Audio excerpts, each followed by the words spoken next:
Unidos, coordena um grupo de pesquisa em economia política dos sistemas mundo e desenvolve pesquisas nas seguintes áreas e temáticas: formação e tendências da economia mundo capitalista, sobretudo relativo ao Brasil e América Latina, e as consequências da ascensão da China para o funcionamento da economia mundo capitalista. Ele lança o livro Economia Política dos Sistemas Mundo, publicado em 2025 pela editora Insular. O professor Bernardo Salgado, que está aqui ao meu lado, é professor, como já disse o meu colega, do IRID, né, Instituto de Relações Internacionais e Defesa, aqui da UFRJ. É doutor em Economia Política Internacional, aqui, o nosso PEP. Realizou estudos pós-doutorais na Escola de Comando e Estado-Maior do Exército, na Universidade Federal do Mato Grosso do Sul e na Escola Superior de Guerra. É professor do Laboratório de Estudos de Hegemonia e Contra-Hegemonia, na UFRJ. Atua no grupo de trabalho A China e o Mapa do Poder Mundial, no Conselho Latino-Americano de Ciências Sociais, o CLACSO, e no grupo de Economia do Mar da Escola de Guerra Naval. É autor do livro que nós vamos ter aqui hoje, Sementes de Futuro da Geopolítica Brasileira, publicado em 2024 pela editora Alferraz. Conosco aqui também, novamente, o professor Carlos Eduardo Martins, que já foi apresentado. Eu digo ligeiramente para os que não estiveram aqui na sessão anterior. O Carlos Eduardo Martins é professor também do IRID, aqui do UFRJ, atua no PEP, aqui no programa que nós estamos, doutorou-se em Sociologia pela USP, é editor-chefe da revista Reoriente, estuda sobre marxismo, dependência e sistemas mundo, coordenador do Laboratório de Estudos sobre Hegemonia e Contra-Hegemonia na UFRJ. Sua pesquisa se concentra nos seguintes temas: sociologia histórica, América Latina, Brasil e dependência, Estados Unidos, China, sistema mundial e globalização. Bom, eu vou transmitir a fala na ordem da apresentação dos professores e peço que vocês fiquem completamente à vontade para dizer e se apresentar e as obras como parecer mais adequado. Nós temos tempo, né? Uns 20 minutos está bom, né? Hein? O meu colega acabou de dizer que mais ou menos uns 25 minutos para cada um de vocês. Tá bom, obrigado. Boa tarde a todos e a todas. Em primeiro lugar, dizer que é uma grande alegria estar aqui nesse ambiente. A gente vai ficando velho e vai gostando cada vez mais de prédios velhos. Não sei porquê, parece que eu tive um passado nesse prédio. Então eu gosto de andar e ficar olhando a madeira, né, os azulejos, as portas enormes e tal. Quase nem vejo os defeitos do prédio, só vejo as maravilhas das permanências do Brodel. Então, para mim é uma alegria muito, muito grande estar aqui, voltar aqui ao PEP, não é? Por quê? Porque eu estava comentando há pouco ali fora que o nosso grupo lá de Economia Política dos Sistemas Mundo, lá na Universidade Federal de Santa Catarina, nós temos uma relação com o PEP pelo menos desde 2007. 2007. Primeiro, nós organizamos lá anualmente o colóquio brasileiro em Economia Política dos Sistemas Mundo, e o primeiro colóquio foi em 2007. Então, esse ano foi a 19ª edição. E no primeiro colóquio, vários alunos e alunas do PEP foram. E entre as alunas estava a professora, hoje professora, Isabela Nogueira. Não é? Então, a relação que a gente tem com o PEP vem desde essa época. Não é? E é uma relação que nós consideramos, não é, muito proveitosa. Porque como a área de economia política internacional não é muito grande no Brasil, então, estabelecer esse intercâmbio fortalece tanto a nós quanto o PEP. Vários alunos de lá já vieram para cá fazer mestrado e fazer doutorado, e possivelmente algum aluno daqui também já foi fazer mestrado lá e assim por diante. Então, para nós é uma grande alegria, estar aqui. E eu agradeço profundamente o convite feito pela organização, para eu lançar esse livro aqui.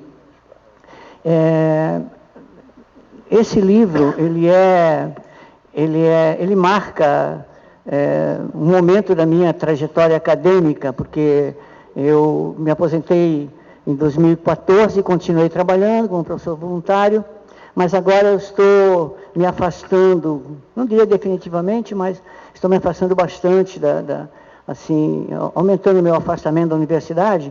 E aí eu decidi reunir nesse livro, os artigos que eu venho escrevendo nos últimos 20 anos, desde que eu abracei e adotei essa perspectiva analítica.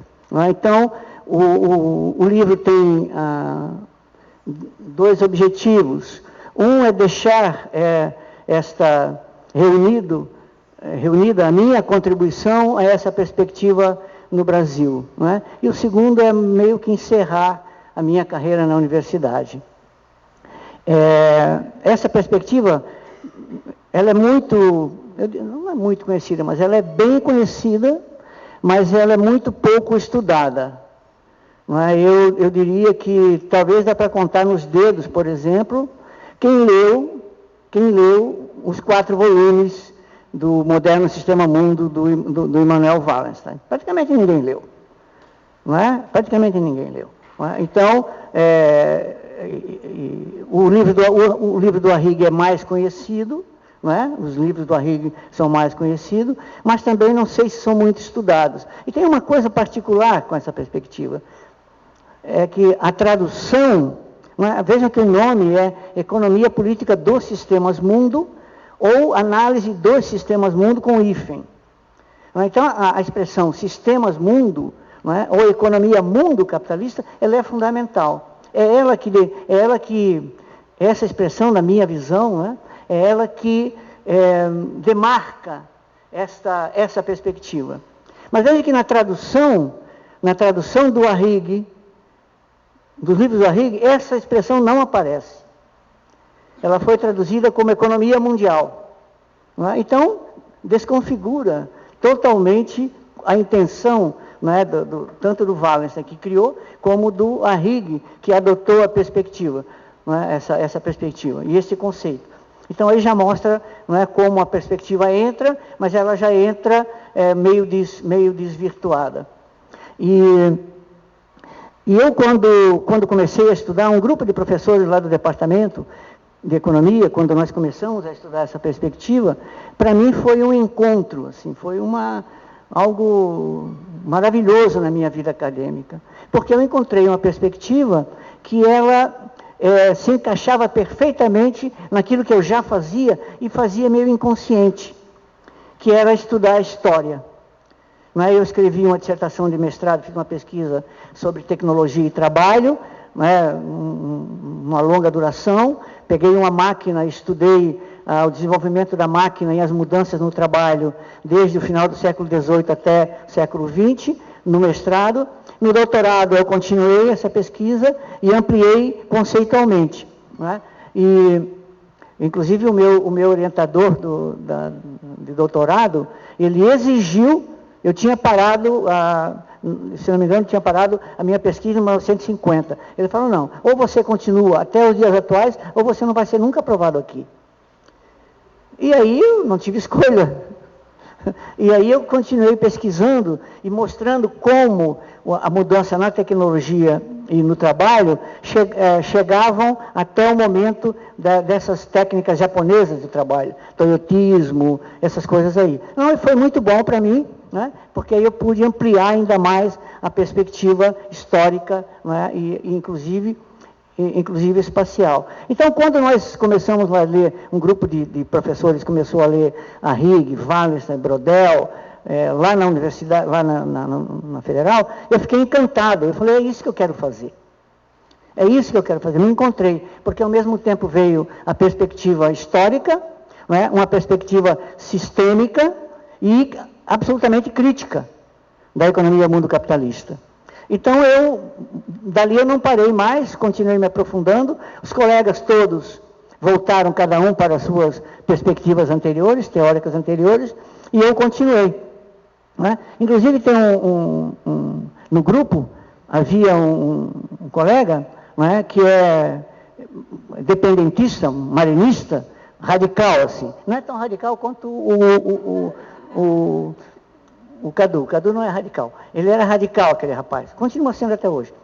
Aí, nas discussões que nós lemos lá, o Dialética da Dependência, eu falei para ele, Anildo, eu vou escrever uma crítica ao livro do Marini, a partir do Wallenstein. Eu tinha recém lido Wallenstein, vou escrever uma crítica. E aí ele falou, eu vou te responder. Até hoje não respondeu. Mas, claro, não deve ter merecido nenhuma resposta. Não deve ter merecido nenhuma resposta, de tão banal que era o artigo. Mas foi o primeiro artigo que eu escrevi dentro da perspectiva, foi este, Crítica à Teoria da Dependência a partir da perspectiva dos sistemas mundo. Então, a partir desse momento, desde esse momento, eu adotei essa perspectiva, eu não chamo de teoria, eu chamo de perspectiva, como o meu modo de olhar para o mundo. O meu modo de olhar para o mundo, eu não consigo, isso é verdade, isso aqui não é propaganda não é? Isso é verdade, eu não consigo olhar para qualquer fenômeno que não seja fazendo essa relação, a relação entre aquele fenômeno isolado e os acontecimentos mundiais e a história da economia mundo capitalista na atual conjuntura.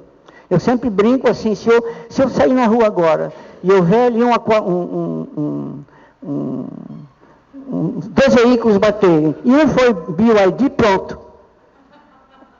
Como é que você explica isso, professor Pedro? Aí eu já vou, BYD, China, renascimento da China, nova conjuntura da economia mundo, aí vou. Não é? Porque como é que dá para desligar? Não dá para desligar. Se quiser, desliga, claro. Se quiser, desconecta. Não é? Fala da BYD como se fosse mais uma marca de carro qualquer. Não é? Mas na minha perspectiva, não dá para fazer esse descolamento. Então, eu que me considero um moderado radical, eu sou radicalmente moderado, nesse sentido, eu sou xiita. Eu sou xiita. Tudo para mim está conectado. Eu parto sempre do funcionamento do sistema para o acontecimento e do acontecimento para o sistema. Né? Então eu procuro fazer esse duplo movimento que eu aprendi com o Fernando Brodel. A partir do acontecimento para a conjuntura e a estrutura, e da estrutura para o acontecimento. Então, para mim, essa perspectiva, ela como eu disse, um modo de olhar o mundo.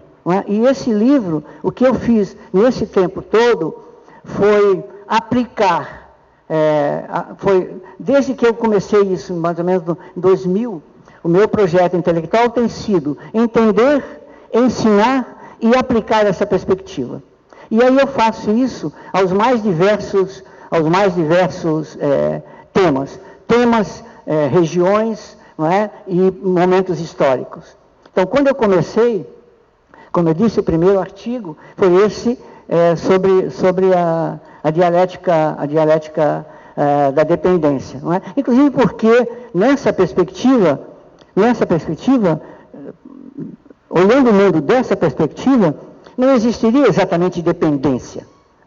O que existe é uma interdependência, mas com hierarquias, níveis de desigualdade. Ainda hoje, numa mesa da manhã,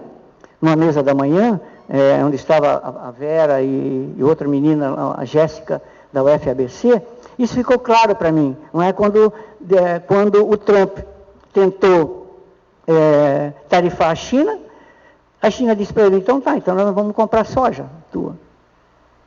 Aí, então quer continuar isso? Nós não vamos vender terras raras para ti. Aí o que o Trump teve que fazer? Teve que recuar. Isso mostra o quê? Dependência?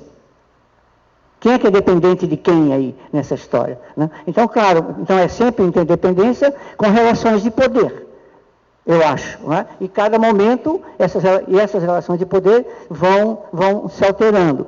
Então, só para mostrar como eu vejo isso. Então, quando eu comecei a estudar isso, eu estava lecionando Formação Econômica do Brasil. Agora acho que nem sei se existe mais, mas lá no curso de Economia, havia 2 matérias de Formação Econômica do Brasil, 1 e 2. A 1 ia do descobrimento até 1930, e a segunda de 1930 até 1980, mais ou menos, e depois tinha uma terceira, que era a economia brasileira contemporânea. Então, quando eu comecei a estudar a formação econômica do Brasil, o que eu fiz foi adotar essa perspectiva para estudar a formação econômica do Brasil. E ao fazer isto, eu escrevi um texto que está aqui no livro também, que é um livro sobre a cadeia mercantil do açúcar. E aí, simplesmente desenhando os nódulos, né, da cadeia mercantil do açúcar, eu me dei conta que no Brasil, na época não era Brasil, era colônia portuguesa, né, mas eu me dei conta que aqui no Brasil era realizado uma ou duas daquele conjunto de atividades necessárias para produzir o açúcar. Outras, por exemplo, as ferramentas vinham da Europa, não é? Os trabalhadores escravizados vinham da África. Para obter trabalhadores escravizados na África, muitas vezes era necessário ir à Índia, buscar tecidos para trocar por trabalhadores escravizados. O açúcar que era aqui produzido ia para a Europa, em sua grande maioria, talvez 95%, 98%, e lá era beneficiado. Então ficou claro, só desenhando a cadeia, que já havia aí estamos falando já de uma economia mundo capitalista, né? Em que o que acontecia aqui no Brasil era apenas o Brasil, as atividades aqui no Brasil eram um elo dessas cadeias, né? Então, vejam como a perspectiva, não é? A perspectiva altera, eu não diria completamente, é uma palavra muito forte, mas altera muito, não é? O que é o significado do que a gente está vendo. Então, eu comecei estudando o Brasil. Quanto tempo? Quando vocês ouvirem um professor universitário dizer eu serei breve, não acreditem. Não, é quase impossível. É quase impossível para a gente ser breve, não é? Não tem. Então, um segundo, eu começo esse livro, voltando ao livro, então todos os capítulos, né, são 13 capítulos, dos 13, um capítulo é inédito, é o capítulo inicial, não é, onde eu exponho aquilo que eu penso, a minha perspectiva sobre a análise dos sistemas mundo. O que eu penso que como se originou, não é? E o que a constitui. Então, é o primeiro capítulo. Então, eu acho, esse capítulo, para quem quiser ter uma ideia do que é a economia política do sistema mundo, esse capítulo é imprescindível. Vocês não podem viver mais sem ler esse capítulo a partir de hoje. Vocês não podem mais falar da economia política do sistema mundo a partir de hoje, se não terem lido esse capítulo. Tá? Então, já está feita a recomendação aqui. E nesse capítulo eu cometo aqui me arrisco, não é? A mostrar um pouco das diferenças entre o Wallenstein e o Arrighi, em como eles criaram as suas perspectivas e em como eles veem o atual momento da economia mundo. Eu quando perguntam sobre o futuro e tal, eu não gosto muito de falar disso, porque é uma coisa muito, muito, muito complicada, não é? Falar do futuro, porque é claro que o Brodel, eu aprendi isso com o Brodel diz que o historiador pode falar do futuro, desde que ele conheça o que vem acontecendo no passado, no presente, e como isso está se desenvolvendo. Então, eu acho que é possível, sim, não é? Porque se a história tem continuidades, é possível, então, estudar e perceber certas continuidades e avaliar se essas continuidades são são processos que ainda estão fortalecidos e podem perdurar por muito tempo, ou processos que estão já nas suas fases finais e não perdurarão por muito tempo. Por exemplo, todo o debate sobre o que foi hoje de manhã, né, sobre a hegemonia norte-americana, o poder norte-americano, né? Então, parece que há um enfraquecimento.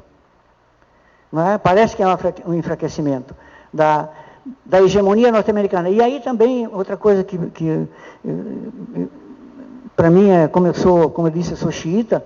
Quando eu falo de hegemonia, estou falando de hegemonia no sentido do Arrighi. E se é para falar no sentido do Arrighi, eu tenho quase certeza que a hegemonia norte-americana está realmente em declínio.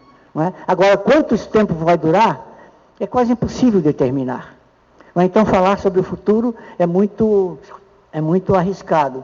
E, então, por isso que, aqui nesse livro, eu fiz um exercício, um capítulo sobre a China, para avaliar se a China, as condições da China de ser uma nova hegemonia. Então, mas eu adotei um artifício conceitual. Eu disse assim, eu vou fazer essa avaliação partindo do conceito de hegemonia do Arrighi. Então, tomei o conceito de hegemonia do Arrighi e tentei ver se a China atende aos requisitos daquilo que na minha avaliação, óbvio, né, daquilo que o Arrighi diz que são as condições para um Estado ser hegemônico. E aí a conclusão que eu cheguei é que a China não atende às condições para vir a ser hegemonia, não é? No sentido do Arrighi. Porque para vir a ser hegemonia, só para dar um dado só, para vir a ser hegemonia, no sentido do Arrighi, teria que existir o que ele denomina ciclo sistêmico de acumulação. O ciclo sistêmico de acumulação é um fenômeno capitalista. Ora, a China não é um país capitalista. Na China, os estados, os capitalistas, estão subordinados ao Estado.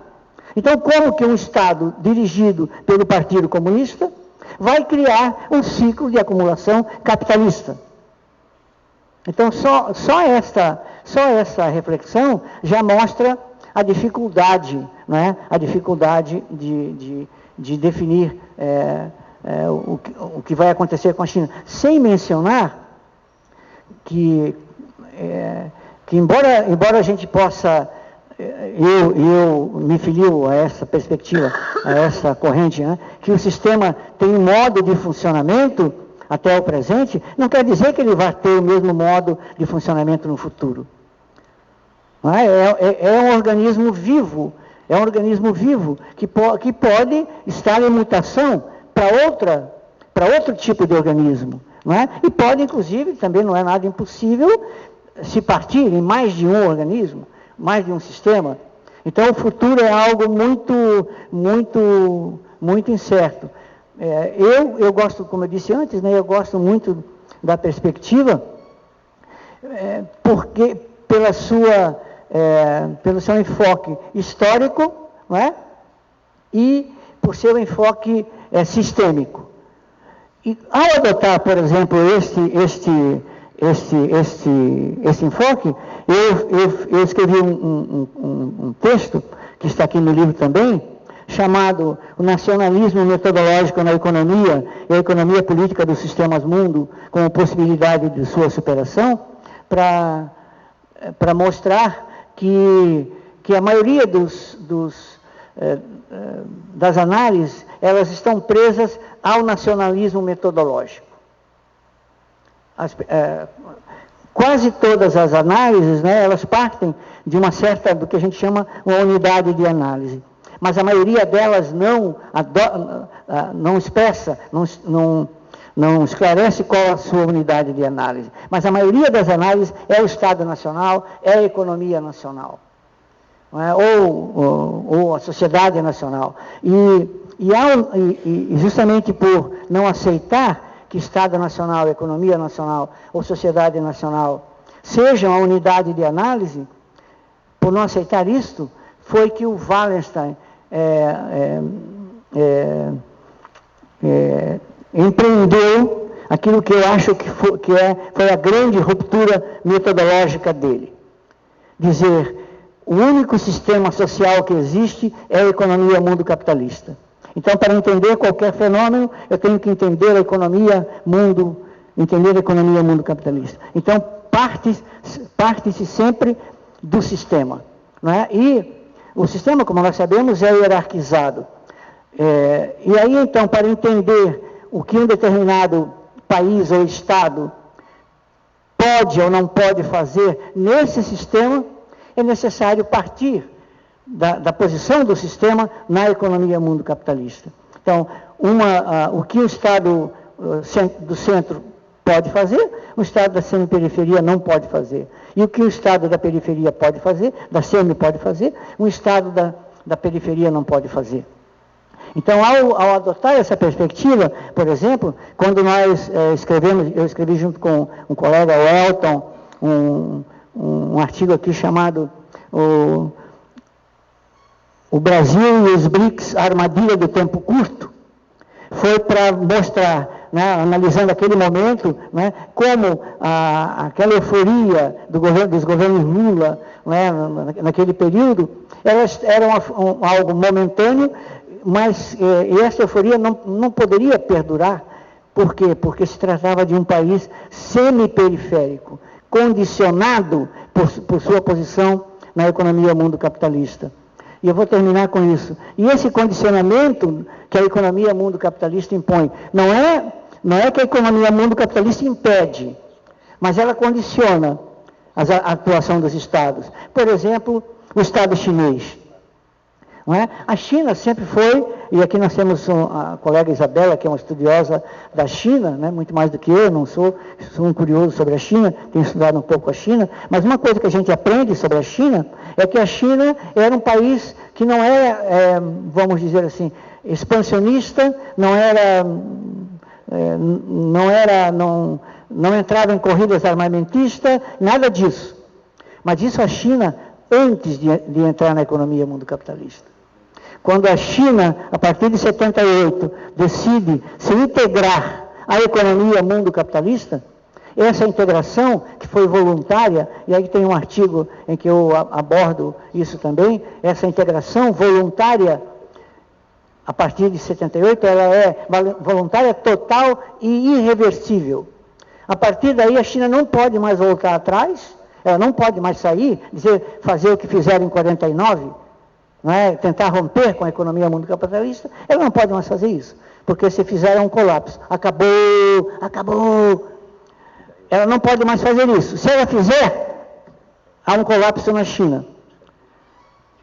E há um colapso na economia mundo capitalista. Mas a partir daí ela também está submetida à lógica da economia mundo capitalista. Então ela precisa incentivar a acumulação incessante de capital e ela entra também na carreira armamentista, que é uma característica da economia mundo capitalista, devido à competição interestatal.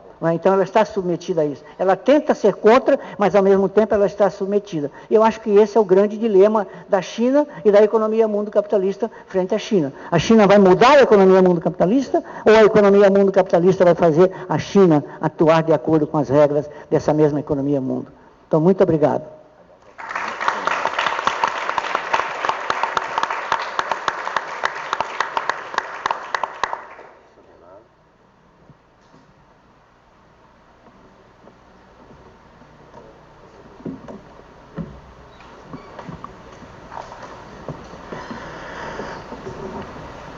Boa tarde a todos e todas.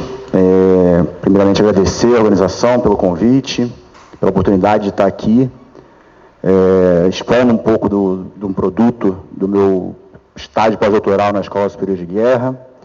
Mas não só isso, para mim esse é um dia bastante especial, porque eu, como mestre e doutor do PEP, eu sempre me coloquei na posição onde vocês estão. E agora é a primeira vez que eu estou aqui falando com vocês e, melhor ainda, ao lado do meu orientador. Então, acho que tem um peso muito significativo para mim. Estou até um pouco emotivo, diga-se de passagem, mas, enfim, brincadeiras à parte, eu vou falar bem sucintamente dos capítulos do livro, do objetivo principal que a gente tem no livro, né? A pergunta principal que orientou, tanto o meu estágio pós-doutoral quanto a produção desse livro acadêmico, que eu escrevi em conjunto com o meu supervisor, com o Guilherme Sandoval Góes, foi: qual o objetivo geopolítico brasileiro para 2050? Qual o projeto que nós temos de Brasil, projeto de nação, para 2050? E aí eu gosto de brincar, realmente, é o silêncio que fica. A gente não tem um projeto para 2050.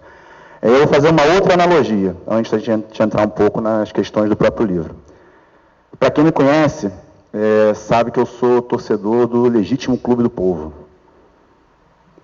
Só que eu não vou fazer a analogia do Vasco, vou fazer a analogia do Império do Mal, que é o Flamengo. O que leva o Flamengo a hoje estar brigando por Brasileiro, Libertadores, coisa que alguns anos atrás era impensável. O Flamengo lutava contra o rebaixamento. Foi um projeto que ele teve durante algum tempo. Tem um poder potencial extremamente significativo, teve um projeto, transformou esse poder potencial em poder efetivo. A gente pode falar de bandeira de Melo, a gente pode falar de várias outras características que levaram o Flamengo a ser uma potência hoje, inegavelmente. Gostamos ou não, né, Cadu? Gostamos ou não. E é o que eu gosto de falar, o Vasco também tem um poder potencial extremamente significativo, em termos de torcida, em termos de alcance nacional. O que falta para o Vasco é um projeto. Bernardo, por que você está falando de futebol? Aí eu volto para fazer essa analogia com o Brasil. Eu acho que é inegável, e o livro tenta trazer também um pouco dessa perspectiva, de que o Brasil tem um poder potencial extremamente exacerbado, extremamente elevado. O que falta é a gente construir um debate sobre um projeto para transformar esse poder potencial em poder efetivo. Eu acho que é esse um dos grandes trunfos que a gente tenta trazer no livro. E é um livro que ele não é hermeticamente fechado. Eu gosto de falar isso em todas as palestras que eu venho realizando do livro. Todas as palestras em que eu venho e debato com o público, vem alguma questão, vem algum direcionamento, eu falo, como é que eu não coloquei isso no livro? Como é que isso não está constando no livro? E aí até brincam, faz o 2.0, 3.0, tem que ter fôlego, né, para fazer livro, não é tão simples assim. Mas aí eu vou tentar demonstrar um pouco das potencialidades que a gente tem, né, tentar transformar um Vasco em Brasil, em poder potencial, em poder efetivo, através de um projeto de nação. O livro, basicamente, ele está, antes do livro, né, será que é o subdesenvolvimento que a gente, de fato, quer pensar o Brasil? É um projeto de subdesenvolvimento, dentro da perspectiva que a gente tem aqui no Instituto de Economia e tudo mais? Não. Eu acredito que cada vez mais o que a gente tem que pensar é um projeto de potência mundial, de Brasil potência. O Brasil tem a capacidade, se apresentou um extremo potencial. Durante 50 anos, de 1930 a 1980 do século passado, tivemos as taxas de crescimento maiores de todo mundo. Se a gente para comparar, o principal foco, né, que até a própria Isabel falou, não tem China, a gente tem que sempre estar retomando com a China aqui. O que era a China em 1980 em comparação ao Brasil? O que era a Coreia do Sul? A gente tinha uma capacidade muito grande. O que se perdeu nesse meio do caminho? Eu acho que esse é um dos pontos também que a gente tenta elencar aqui no próprio livro. E a gente apresenta alguns dos objetivos, eu e o professor Leval, a gente apresenta alguns dos objetivos principais que a gente tem para delinear uma grande estratégia brasileira. Primeiro deles, promover a redução da desigualdade, a redução da pobreza. Isso aqui não é inventar a roda, isso aqui é cumprir o artigo 3 da nossa Constituição de 1988. Um segundo ponto, transformar, concretizar o imperativo categórico brasileiro de ser uma das 5 maiores potências do sistema internacional até o ano de 2050. Claro que para isso a gente tem que combinar com os russos, pegando aquela analogia lá da Copa do Mundo, de 1958. Claro que nós temos o potencial, mas esse potencial ele tem que ser transformado em poder efetivo. Priorizar ações estratégicas vinculadas aos arquétipos geopolíticos fundantes, que a gente vai também tentar brevemente analisar aqui na exposição. O livro em si, ele se encontra dividido em... Acho que deu ruim aqui, deixa eu passar. Ele se encontra dividido em 4 capítulos. Eu vou elencar muito brevemente os 4 capítulos. Claro que o debate que a gente realiza no livro é um pouco mais extenso do que isso. Primeiro capítulo, a gente fala um pouco sobre a geopolítica brasileira clássica. Retomar esses geopolíticos brasileiros clássicos, desde Everardo Barbosa até Berta Becker, passando por Mário Travassos, passando por Golbery, passando por Carlos Meira Matos, Terezinha de Castro. Dentre as muitas críticas que nós podemos fazer de todos esses autores, grande parte, ou a parcela majoritária dessa escola de geopolítica brasileira tinha muito claro que queria ter um projeto de nação, queria ter um projeto de Estado brasileiro. Podemos concordar ou não, que podemos trazer e retomar alguns desses pontos e também complexificar e atualizar alguns deles. O resumo da ópera desse primeiro capítulo é: a gente quer pensar num projeto de geopolítica atrelada ao fascismo, atrelada àquela geopolítica das ditaduras militares ou a geopolítica do nazismo, do Haushofer? Não, claro que não é esse projeto que a gente está querendo pontuar aqui, que a gente está querendo elencar. A gente está querendo trazer o debate da geopolítica clássica justamente para formalizar que a geopolítica ela é fundamental para a gente refletir um projeto de nação. Analisar essas análises que a gente realiza aqui no âmbito do PEP, elas são fundamentais. E muitas das vezes elas não são encontradas em grande parte das pós-graduações que a gente tem. O PEP ele é uma ilha, muitas das vezes, de várias pós-graduações que estão discutindo muitas vezes temas que, na minha visão, são secundários. No PEP a gente discute temas que são, na minha visão, primários, que são fundamentais para a gente estar discutindo esse projeto de nação. Segundo capítulo, a gente faz uma análise da geopolítica brasileira contemporânea. E a gente não pode fugir da análise da geopolítica brasileira contemporânea sem analisar o que nós fizemos aqui na mesa anterior, com o Cadu, com o Medeiros e com a Gentil. Temos que analisar o panorama internacional. O Brasil não é autárquico no sistema internacional, então ele depende também de alguns imponderáveis, de algumas condicionalidades da política externa, das relações internacionais. Dentro de alguns paradigmas também, para a gente analisar, alguns paradigmas geopolíticos de pós-2008. No livro a gente tenta fazer uma síntese, ainda que preambular, de cada um desses paradigmas que surgem, o G0 do Embremer, Segundo Mundo Parracana, Mundo Pós-Americano do Farid Zakaria, Mundo Pós-Ocidental do Stunkel e a Ordem Mundial Pós-Moderna do professor Sandoval Góes. Para além disso, a gente chega a uma constatação também que 3 grandes eventos do sistema internacional na década de 2020 meio que direcionam um pouco os grandes alinhamentos geopolíticos do sistema internacional. O primeiro deles, a pandemia da Covid-19. A pandemia da Covid-19 ela elencou que a gente tem que ter um complexo industrial da saúde autônomo, que a gente tem que ter uma determinada soberania dentro do complexo da saúde, não podemos depender tanto assim. Para além disso, a gente também teve uma mudança de todas as cadeias globais. Houve um direcionamento, um reordenamento dessas cadeias globais de valor, que também impacta direta e indiretamente o Brasil. Um segundo ponto, que foi elencado também na exposição anterior, é a questão da guerra da Ucrânia. Muito além da simples questão da revolução dos drones, das revoluções que estão acontecendo em termos de economia de defesa, em termos de complexo industrial da defesa, um ponto principal que a gente gosta de elencar é que há uma nítida e clara reorientalização da Rússia, que desde o fim da Guerra Fria sempre tentou se voltar para o lado ocidental, até porque a Rússia ela é ocidental e oriental concomitantemente, mas com a exclusão da Rússia do sistema SWIFT, com a exclusão da Rússia do sistema financeiro internacional, como foi elencado pela professora Gentil anteriormente, a Rússia cada vez mais fazendo uma convergência com os chineses. Fato que não era visível até alguns anos atrás. Então, a guerra da Rússia e Ucrânia também impulsionou esse fator. E o outro ponto, não tem como a gente fugir disso, é a disputa sistêmica entre Estados Unidos e China, que não é uma disputa comercial, como pode parecer aqui na imagem. Ela é principalmente tecnológica, ela é principalmente pelas fronteiras tecnológicas que a gente está visualizando e que foram também destacadas na exposição anterior. E aí fica o questionamento. E o Brasil? Como é que fica o Brasil dentro dessa contenda geopolítica? Como é que fica o Brasil dentro dessa disputa que a gente está visualizando, que ela é extremamente complexa, que ela é extremamente dinâmica? A gente tenta fazer uma análise de quais são as possibilidades, as reais possibilidades, as execuíveis possibilidades de um projeto brasileiro, pelo menos aí nesse horizonte de 25 anos. A gente tenta trazer uma denominação de uma tríplice tríade, que seria a área de radiação imediata, para além do entorno estratégico. O que seria essa tríplice tríade brasileira? A tríade sul-americana, principalmente voltada numa intensificação maior do Cone Sul, do Mercosul, do Pacto Andino em relação ao Pacífico e também da região amazônica. Essa seria a primeira tríade que a gente teria que fazer um impulsionamento maior, e aí a própria questão da integração regional é um fator, um imponderável que a gente tem que levar em consideração dentro da nossa análise. A tríade atlântica, em que a gente tem que analisar tanto a nossa Amazônia Azul, como uma fronteira científico-tecnológica brasileira, como a África Ocidental, como uma fronteira também para as nossas empresas, e a questão do monitoramento da nossa Antártica, também um impulsionamento maior de uma presença brasileira na Antártica. A tríade do poder central, e essa tríade principalmente não sendo historicamente, como nós somos, subordinados aos grandes centros de poder do sistema internacional, como China, Estados Unidos e União Europeia, essa seria a tríade do poder central, e uma frente de cooperação sul-sul.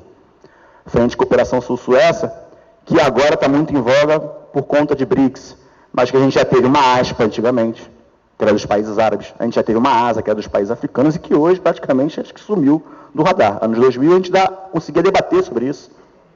Cadê essas antigas e novas, possíveis novas fronteiras que a gente tem de atuação, de área de atuação imediata brasileira? Esse seria mais ou menos o mapeamento. E a gente chega para o terceiro capítulo de que a projeção internacional de um país ela é a função direta da atuação dos seus núcleos estratégicos. E aí a gente tenta fazer uma definição de núcleos estratégicos, que seria o terceiro capítulo do livro, e que todo o livro ele vai seguindo meio que encadeamento para chegar nessa funcionalidade dos núcleos estratégicos e também da semente futura da geopolítica brasileira. Os núcleos estratégicos, nada mais nada menos, seriam que os grandes conglomerados científico-tecnológicos brasileiros que possuem a capacidade e a eficiência de competir internacionalmente. Bernardo, a gente tem esses núcleos? Temos alguns núcleos. Poderíamos ter tido mais. Tínhamos mais núcleos no passado, que foram perdidos, e que possivelmente, se nós tivéssemos mantido esses núcleos, nós estaríamos numa situação muito melhor. E também vamos tentar, no capítulo 4, fazer meio que um diagnóstico do porquê de nós termos perdido esses núcleos estratégicos, esses grandes núcleos estratégicos brasileiros. Basicamente, os núcleos estratégicos na atualidade, o que a gente tem que refletir? A gente tem que refletir que tem que ser uma política industrial, a política industrial tem que retomar com bastante força no Brasil. E aí, retomar a política industrial é rever toda a própria política econômica brasileira. A gente não pode, Cadu, e aí você vai concordar comigo, ter uma institucionalidade, que você tem um teto de gastos que impede, que ingessa a questão dos investimentos brasileiros nesses núcleos estratégicos. Não adianta nada a gente ter todo um diagnóstico que a gente realiza a partir de um estudo científico, acadêmico, se a gente tem uma política econômica que, desde governos anteriores, inclusive nesse, continua engessando a capacidade do Brasil investir. Isso é muito sintomático. Uma política industrial que é seletiva. A gente não consegue abarcar. Não adianta eu querer chegar aqui e falar para o Cadu e para todos vocês que a gente vai criar carro elétrico a partir do ano que vem. Tem que ser algo execuível. Tem que ser algo que consiga ser, de fato, conformado. Uma complexidade tecnológica é fundamental também, quando a gente fala dos núcleos estratégicos, é a fronteira da tecnologia, é a fronteira científica e inovativa, para pensar um projeto de internacionalização das nossas empresas, que teve um avanço nos anos 2000, mas que foi praticamente lapidado também por conta de vários outros fatores, políticos principalmente, e aí a gente não precisa nem entrar muito em consideração o que a Operação Lava Jato foi, para a desconstrução dos núcleos estratégicos brasileiros, alguns deles, posição de poder mundial, e para a gente tentar formular uma grande estratégia nacional. Cadê a grande estratégia nacional brasileira? Cadê o equivalente de um plano quinquenal chinês ou de um Two Centenary Goals que a gente tem da China? Cadê o equivalente do National Security Strategy dos Estados Unidos? Ah, Bernardo, você só está pegando exemplos das grandes potências. Posso pegar exemplo da Arábia Saudita. Cadê a visão 2030 brasileira? A Arábia Saudita tem um projeto, pelo menos até 2030, de tentar reverter um pouco do quadro de dependência do petróleo em fronteiras tecnológicas. Cadê esse projeto brasileiro? Cadê a nossa grande estratégia? É esse um questionamento que a gente passa a realizar dentro do livro. Fundamental a gente pensar a tríplice hélice. Tríplice hélice é um conceito em que abarca universidades, empresas e governos. Então, nós temos um papel também a desempenhar. Nós, enquanto academia, nós, enquanto universidade, fazemos parte dessa dinâmica. E essa daqui é a dinâmica que funciona, em grande parte, historicamente, dos próprios países do sistema internacional.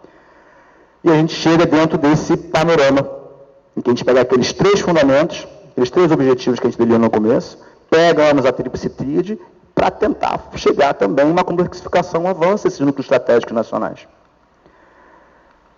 Quais os principais setores estratégicos que a gente tem no Brasil, na atualidade?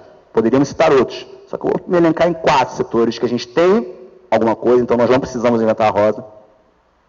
A gente tem um determinado nível de avanço científico-tecnológico e ou precisamos avançar devido aos imponderáveis da própria geopolítica internacional. Quais seriam esses complexos setoriais, industriais, complexo industrial da saúde, como eu disse anteriormente, a pandemia elencou e colocou como algo imperativo, que a gente tem uma certa autonomia e soberania dentro desse complexo industrial da saúde. E aí nós já temos empresas no setor, nós já temos o Instituto Butantan, nós já temos uma Fiocruz, nós já temos um complexo que faz parte desse setor. Um complexo industrial da defesa, não há como abdicar do setor de defesa. O setor de defesa ele tem que ter uma autonomia, a gente não pode nunca terceirizar a questão de defesa nacional. E aí também já temos alguns avanços significativos, questão de KC-390, questão dos produtos que estão sendo desempenhados ali dos submarinos convencionais e de propulsão nuclear. Temos o nosso Guarani, temos muitos outros exemplos também que são significativos. Um complexo industrial da energia. O Brasil é um país da fronteira tecnológica e pode, inclusive, impulsionar cada vez mais essa fronteira dessa transição verde, dessa transição ecológica que a gente está querendo pontuar no sistema internacional e um complexo industrial do agronegócio.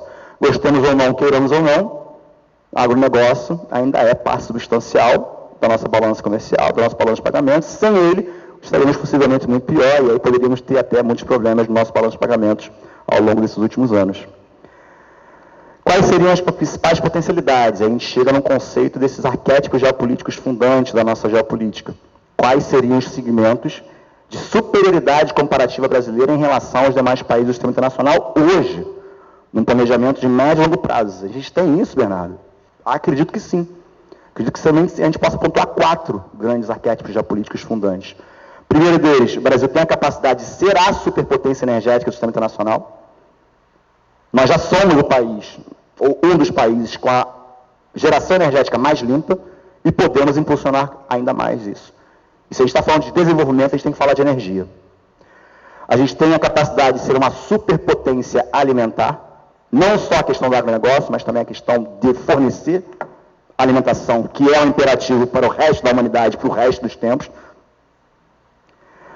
Superpotência aquífera, nós simplesmente temos os 2 maiores aquíferos na nossa região, o aquífero da Terra do Chão e o aquífero Guarani, e a água a gente sabe que é um possível imponderável, já é um imponderável geopolítico extremamente substancial, e uma superpotência ambiental.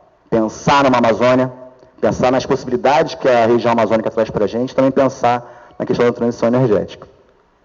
As principais áreas de atuação internacional, já citei algumas delas anteriormente, a gente pode falar do nosso entorno estratégico, para quem nunca viu um mapa do entorno estratégico, eu apresento para vocês, América do Sul, Atlântico Sul, África Ocidental e Antártica. E também temos que ter uma relação com as coalizões internacionais. Coalizões internacionais essas, que são basicamente questão de cooperação Sul-Sul, grandes países do sistema internacional, que a gente poderia limitar num G7, e a atuação mais incisiva dos BRICS Plus na atualidade. A gente chega também ao 4º capítulo, para fechar esse breve panorama que a gente está trabalhando no livro, que é refutável que todos os processos de decisão, eles sejam autônomos, eles sejam soberanos, eles sejam realizados pelos países sul-americanos e pelo Brasil em si.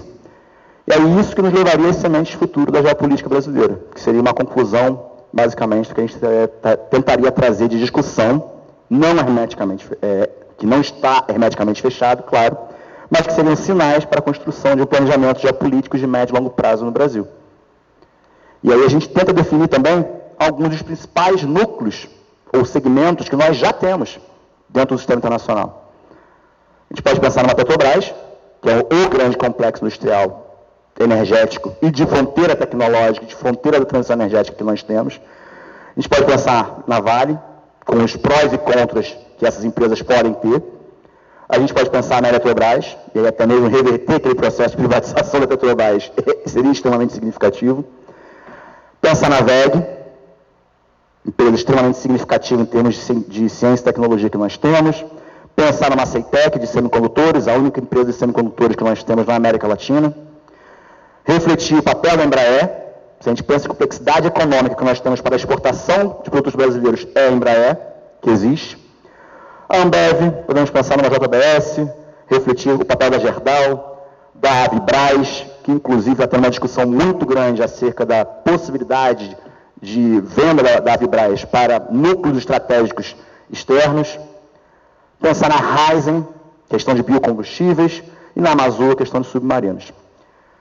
Tudo isso de núcleos estratégicos, a gente no livro chegou à conclusão de que pode ser possivelmente uma nomenclatura de Amazônia Amarela, já que temos a Amazônia Verde, a Amazônia Azul, a gente fecha a bandeira nacional com a Amazônia Amarela.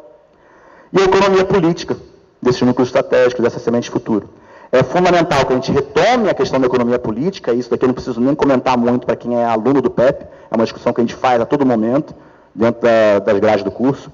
Papel do Estado nos núcleos estratégicos, um papel de empreendedor, de inovador, de planejador, de projetador. A questão do financiamento público estratégico. Não vai ser através de pura e simplesmente a iniciativa privada que a gente vai conseguir complementarizar essa questão da complexificação dos núcleos estratégicos. É um papel mais ativo do BNDES, do Banco do Brasil, de uma Caixa Econômica, de uma FINEP, de uma Embrapi. E um ponto que é crucial, e isso daqui agradeço muito as aulas que eu tive ao longo de toda a minha vida com o Cadu, da desfinanciarização da economia, A questão da desfinanciarização da economia ela é fundamental, já foi comentado também anteriormente. A financiarização ela é importante enquanto uma atividade meio, não como uma atividade fim. Ela não pode ser aquele bedelhinho do Marx. Ela tem que ser algo que entre dentro do fluxo circular da renda, que faça com que a esfera produtiva nacional entre em dinamismo. E aí a gente entra na neoindustrialização.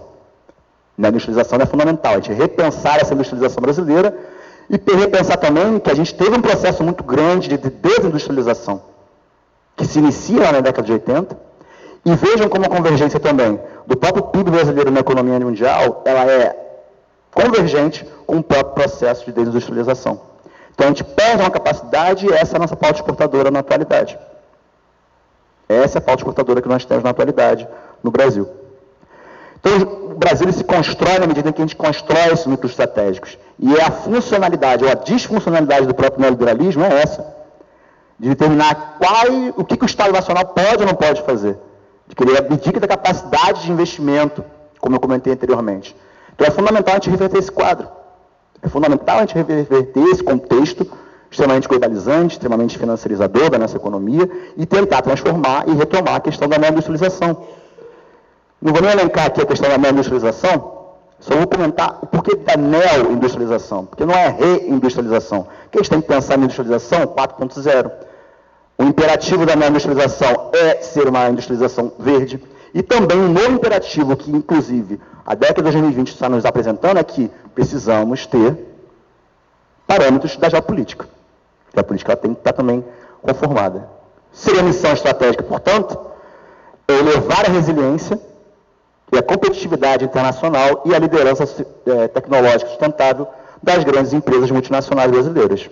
E para finalizar, quais são as opiniões que a gente pode para um debate posterior? O geopolítico brasileiro contemporâneo ele tem que ter em mente que ele tem que estar antenado nas questões das disputas sistêmicas entre Estados Unidos e China, ele tem que estar conectado, tem que se colocar no radar a questão das mudanças climáticas, a questão das pandemias, a questão da ascensão da extrema-direita, a questão da revolução científico-tecnológica, a questão das novas modalidades de guerra, que não é mais só a guerra tradicional.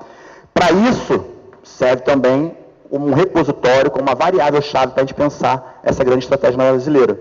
Pensar em ponderável, a gente ser uma das 5 maiores grandes potências do sistema internacional no horizonte de 2050. Para tal, precisamos retomar e fortalecer a nossa indústria nacional. É um imperativo categórico. Para a gente poder almejar a ser um Brasil potência verde.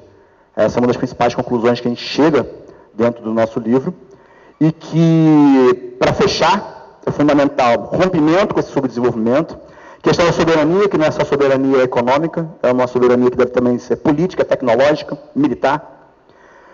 Estabelecer a integração econômica, não adianta o Brasil ser uma grande potência na América do Sul se nós temos países vizinhos que estão extremamente pobres. A gente tem que alavancar um dinamismo em conjunto, assim como a China faz em seu entorno estratégico.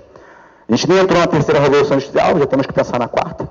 E também temos que reduzir a desigualdade num dos países que possui os maiores índices de igualdade do sistema internacional. Era basicamente esse o recado que eu queria trazer do livro para vocês. Espero não ter me estendido muito além do tempo que eu tinha programado.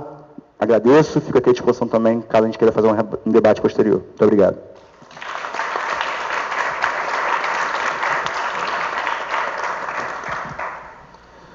Bom, muito bem. Eu vou ser mais breve, porque o que eu vou apresentar aqui é uma revista, não é? A revista Margem Esquerda, onde eu tenho um artigo nessa revista. A revista Margem Esquerda é a revista da editora Boitempo. Ela já está no seu 45º número. São 2 revistas por ano, então já são aí 23 anos de Margem Esquerda. E é uma revista que cumpre um papel muito importante na organização do pensamento marxista no Brasil, como a Boitempo cumpre esse papel em geral.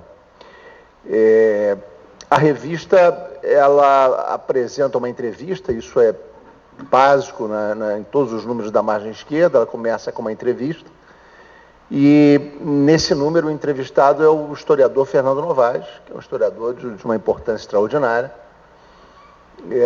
que tem um livro sobre o antigo sistema colonial chave, e é um autor muito inspirado também na obra do Caio Prado Júnior.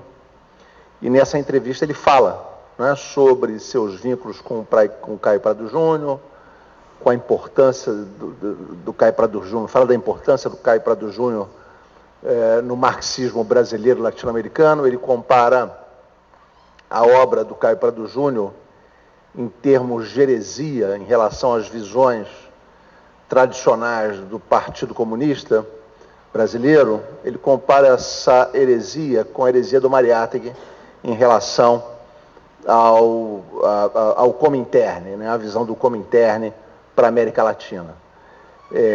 Então, o Novaes, não é, discorre sobre seus vínculos com o Caio Prado, com o Sérgio Buarque também, fala dos seus vínculos com o Seminário sobre Capital, do Grupo Paulista, e menciona que do Grupo do Capital paulista só sobraram como marxistas ele e o Roberto Schwartz. Então, ele faz essa consideração. E também há uma análise dele também sobre o conceito de modo de produção. Ele que colocou muita ênfase, como o Caio Prado Júnior também, nos aspectos da circulação do capital para definir a nossa inserção na economia mundial capitalista. Não é? Tanto o Novaes como o Caio Prado, eles têm uma visão de entender a América Latina não a partir de uma ótica endogenista, mas entendendo a América Latina como produto de um processo em que ela é incluída numa circulação mundial do capital muito mais ampla. Depois, a revista tem um dossiê. O título do dossiê é A Crise do Imperialismo. E nesse dossiê estão apresentados aqui 4 artigos, com uma apresentação do Luiz Felipe Osório, que foi o coordenador do dossiê, junto com o Tiago Ferro. Então, há um primeiro artigo do Cláudio Katz, que é um autor argentino importante, que se chama O Tumulto Programado que Domina Trump.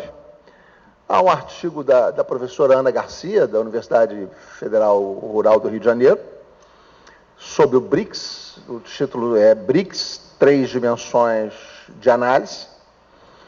Há um artigo do professor Daniel Aragão, da Universidade Federal da Bahia, cujo título é Poder e Influência do Capital Transnacional na Governança Global. E há um artigo meu com o Francisco Lopes Segreira, que é um autor cubano, foi diretor da Unesco para as Ciências Sociais, é um velho amigo, e nós escrevemos um artigo que se chama Notas Teórico-Metodológicas para Repensar o Imperialismo. E aqui eu faço, então, algumas observações mais detalhadas sobre esse artigo. Esse é um artigo onde a gente parte de um livro muito pouco conhecido do Giovanni Arrighi, que é um livro de 78 chamado A Geometria do Imperialismo. Nesse livro, o Arrighi faz uma crítica ao pensamento do Lenin sobre a teoria do imperialismo. Ele vai dizer que o Lenin viu uma conjuntura específica do imperialismo, mas não o imperialismo em si mesmo, e que, portanto, não fazia sentido falar desse imperialismo como se fosse o definitivo, e muito menos falar dele como se fosse a última fase ou último estágio do capitalismo. Então, o Arrighi, ele traz algumas chaves teóricas de leitura interessantes, das quais nós partimos para fazer uma reperiodização do imperialismo diferente da que o próprio Arrighi fez e para pensarmos os dilemas do imperialismo contemporâneo. Então, basicamente, o Arrighi vai dizer que o imperialismo se distingue em 2 níveis, ele cria 2 eixos de distinção para entender o imperialismo. Um eixo que é político institucional, então ele define 4 tipos de imperialismo. Um que ele chama de imperialismo nacionalista, que se refere basicamente à expansão populacional de um grupo conquistador sobre um território, desocupando, desalojando seus integrantes. É o caso, por exemplo, da própria história da expansão anglo-saxã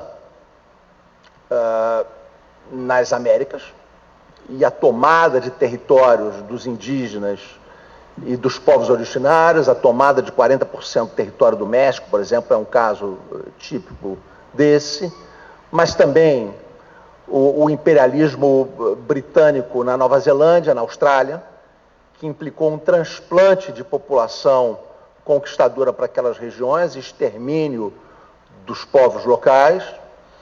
O Arrighi vai mencionar um outro tipo de imperialismo que ele chama de imperialismo formal, que esse sim é um imperialismo colonial, que o Lenin considerava ser o típico e o padrão do imperialismo. No imperialismo colonial há, então, uma anexação política, mas não há um transplante da população conquistadora para aquele novo território. A população majoritária continua sendo a local, etnicamente e racialmente diferenciada da população conquistadora e dominante, ao que o Arrighi chama de imperialismo informal, que é o imperialismo calcado no monopólio tecnológico, financeiro, comercial, nas assimetrias que ele provoca na divisão internacional do trabalho, sem a necessidade de uma anexação política direta. Era aquilo que o Lenin considerava ser marginal e circunstancial na economia mundial. Ele chega a se referir no imperialismo fase superior do capitalismo a essa situação como de países dependentes, e daí brota depois a teoria da dependência, reivindicando esse nome e tratando isso como uma situação dominante. E há o que o Arrighi chama de imperialismo tout court, que é o imperialismo que se exerce pela violência, mas não consegue estabelecer uma institucionalidade e cria uma espiral de violência que vai dar numa situação de caos sistêmico. E, frente a esse eixo, com 4 distinções, o Arrighi apresenta um outro eixo analítico, que são dos grupos que dominam o imperialismo. O imperialismo pode ser dirigido pelo capital produtivo, pode ser dirigido pelo capital financeiro, entendendo aí como capital financeiro não a fusão do capital industrial como um capital bancário, mas a hegemonia do rentismo do capital bancário. E há uma outra possibilidade, que é o do capitalismo de Estado, que é o que se estabelece sobretudo nos períodos de caos sistêmico, é uma tendência para o Estado assumir um papel preponderante na direção do imperialismo. E nesses períodos os gastos militares sobem extraordinariamente.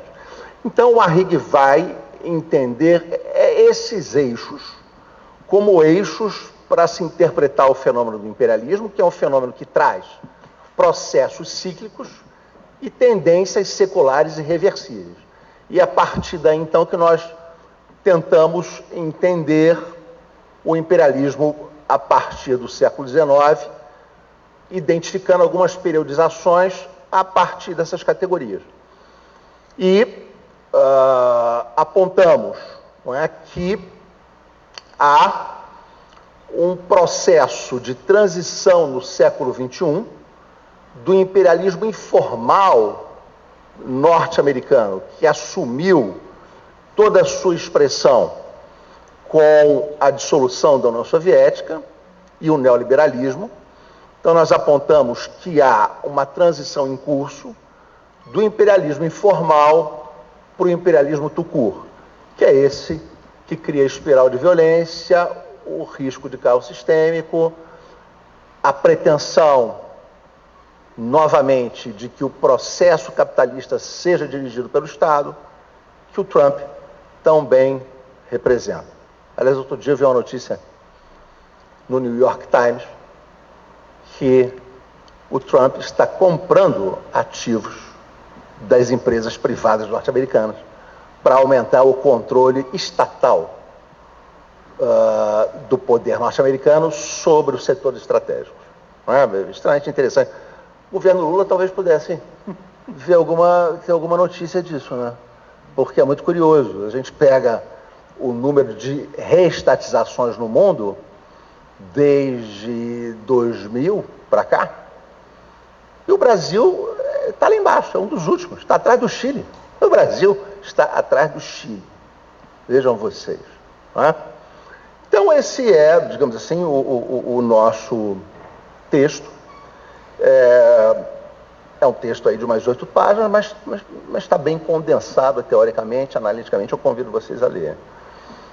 Depois do dossiê, há uma seção de artigos independentes, há um artigo sobre o ecofascismo hoje, o caso dos Estados Unidos, onde o autor procura mostrar como a questão ecológica pode ser manejada para sustentar um discurso anti-imigração, no sentido de que as ondas de imigrantes estariam deteriorando as condições de infraestrutura e as condições ecológicas dos Estados Unidos. Então, é um texto onde o autor procura mostrar a dialética do processo histórico e como certos temas progressistas podem ser apropriados pela direita e ganhar outro sentido. Não é? Há também ainda um conjunto de outros artigos, documentos, resenhas, enfim, um número bem interessante. Eu fico muito feliz em estar aqui ao lado do Pedro, né, que está lançando esse livro dele sobre estudos de Sistema Mundo. O Pedro teve um papel pioneiro na organização dos colóquios do Sistema Mundo no Brasil, mas também é importante mencionar o papel do Teotônio dos Santos. Né? Teotônio dos Santos foi quem trouxe o grupo do Sistema Mundo para o Brasil, foi dentro da teoria da dependência quem mais se articulou com essa proposta. O Teotônio tinha a visão de que a teoria da dependência era uma etapa na construção de uma teoria do sistema mundial marxista, e era esse o propósito dele. Ele fez 2 grandes encontros no Rio de Janeiro, um em 2013 e um em 2005, onde vieram todos eles. Veio o Gunder Frank, veio o Wallenstein, veio o Arrighi, veio a Beverly Silver, veio, enfim, quem mais? Samir Amin, veio gente da Ásia, China, de tudo que é lugar.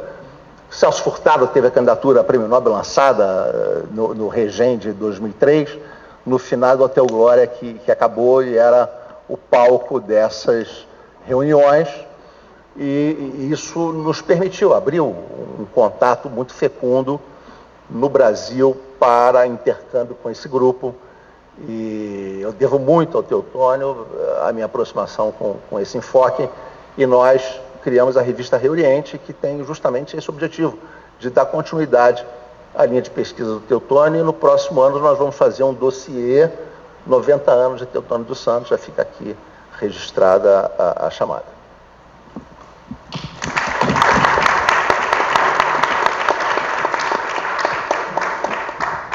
Bom, nesse momento a gente tem um espaço para participações, intervenções de vocês, quiserem fazer alguma questão, observação, trocar ideias, tanto com o professor Carlos Eduardo Martins, quanto com os nossos professores aqui que apresentaram seus livros. A Tainá já levantou a mão, se você puder, Tainá, vir para cá.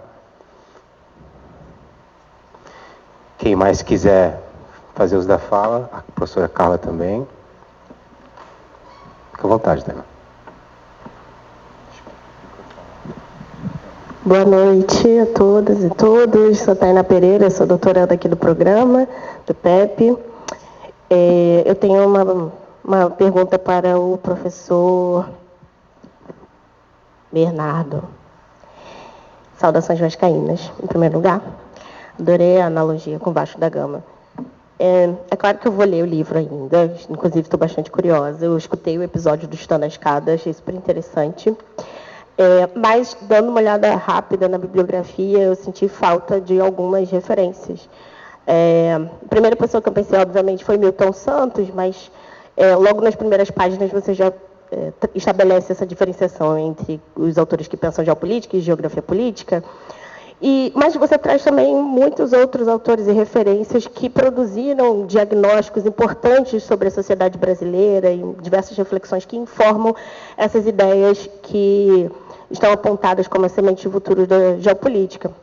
E aí, para mim, ficou faltando realmente, né, dentro desse diagnóstico, autores negros, como Abdias de Nascimento, a Sueli Carneiro, que também produzem diagnósticos importantes. E, pensando o plano internacional, essa projeção, né, para fora do Brasil, tem duas autoras que eu considero também muito fundamentais, que são Beatriz Nascimento e Lélia Gonzalez. A Beatriz, ela pensa muito essa relação do Brasil com o Atlântico, e a Lélia constrói o conceito de americanidade, para pensar a relação do Brasil com os Estados Unidos, principalmente. E aí a minha pergunta seria, né, como fazer com que essas sementes de futuro sejam informadas por um projeto de país mais reflexivo da complexidade da sociedade brasileira, entendendo que é impossível construir qualquer projeto de futuro de sucesso que não contemple a imaginação política de mais de 56% da população. É isso, obrigada.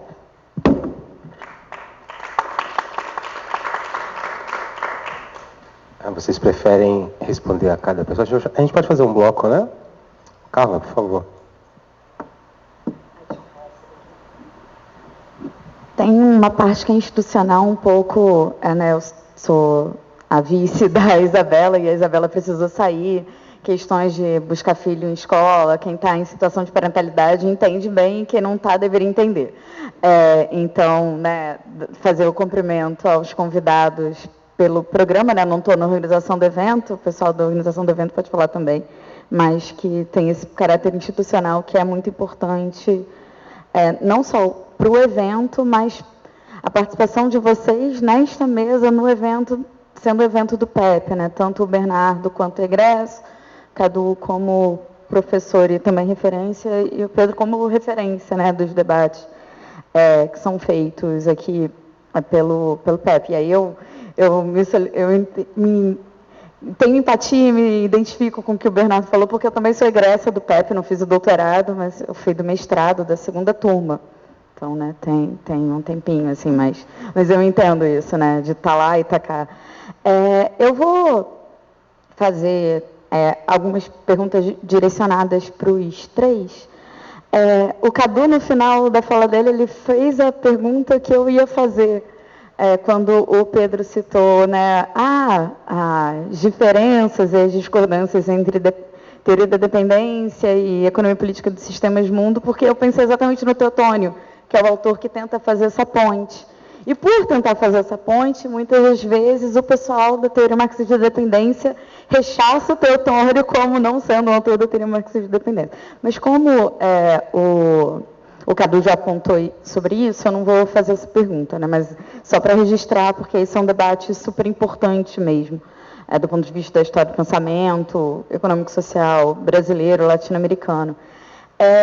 Eu não pude deixar de lembrar, enquanto o professor Pedro falava, de uma mesa, eu não vou citar os nomes, que ocorreu aqui nesse mesmo lugar, algumas semanas atrás, em que o palestrante apontava as análises da economia política dos sistemas mundo como análises deterministas, como se já fosse algo teleológico, né, o devir.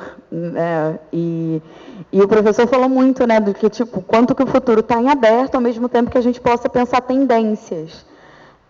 E eu queria pedir para, eu acho que, reforçar esse caráter não determinístico que a economia política, as análises da economia política dos sistemas mundo têm, porque não vou entrar nesse debate do marxismo, não, também porque tem alguns marxismos que são deterministas mesmo, né? Tem uma galera que a gente consegue limpar o terreno, tem uma galera que a gente não consegue defender mesmo, mas que tem muito esse tipo de acusação leviana, na minha perspectiva, sobre essas análises.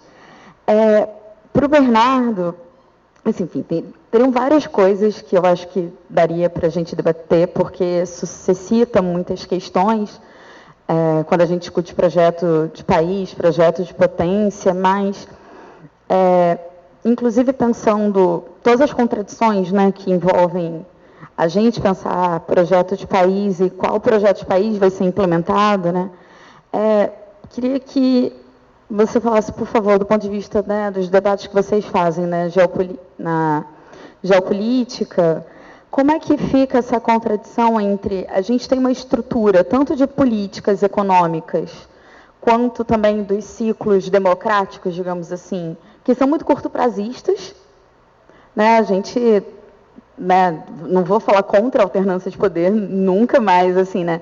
A gente tem uma alternância de poder e a gente tem muito projeto que é curto prazo, médio prazo, muito focado na conjuntura macroeconômica ou na conjuntura da economia mundial, da exceção da economia brasileira na economia mundial. E quando a gente discute projeto de país e projeto de potência, a gente está falando de processos de médio e longo prazo, em especial de longo prazo, né? Então, como fazer essa mediação? Como pensar, dado todas essas potencialidades, né, que são muito amplas, né, como você apresentou que vocês abordam no trabalho de vocês, como a gente pensar formas de implementar isso ainda mais em conjunturas, né, que a gente tem vivido na nova república, de governos de coalizão, etc. Para o Cadu, eu queria... Uma pergunta, uma meio retórica, que é só para reforçar uma impressão que eu tive, que o quanto que o que está nesse texto de vocês apareceu na sua fala da mesa de mais cedo, assim, né, da mesa especial. Eu estou tentando lembrar a hora, 2 horas, né? Enfim, mas o que eu queria perguntar também é para o Cadu, se puder falar um pouco, pensando inclusive essa reperiodização que vocês fizeram, né, do imperialismo, abordar a atualidade da gente ainda trabalhar em termos do imperialismo, né, porque por muito tempo, eu acho que atualmente menos, mas por muito tempo, nas últimas décadas, colocavam como se o imperialismo fosse uma questão superada, como se fosse uma questão do passado.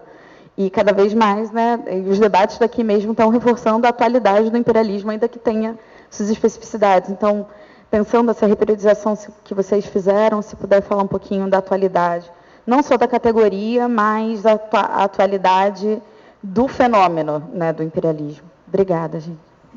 Obrigado, Carla. Se mais alguém não tiver uma questão, eu passo a palavra para os professores comentarem e fazerem as considerações finais. Alguém quer mais alguma coisa? Não? Tudo bem? Acho que o Bernardo pode começar. O Pedro.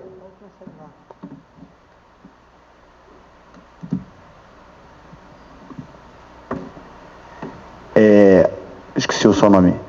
Tainá. Agradecer os comentários, tá?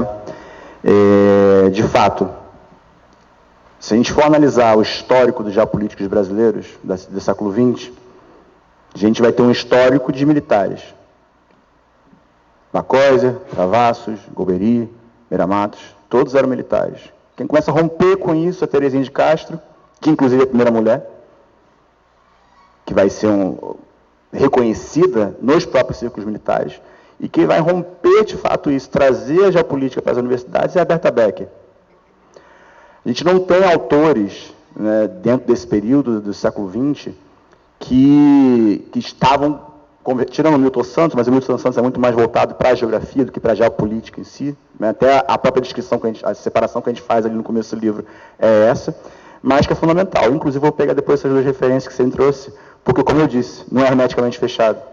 Eu aprendo mais trazendo esse livro para discussão do que muitas das vezes com o próprio livro e a pesquisa que foi realizada no livro. Tá? É um ponto que tem que ser levado em consideração, inclusive se a gente quer se a gente quer adentrar na África Ocidental como fazendo parte do nosso setor estratégico, como a nossa área de radiação imediata.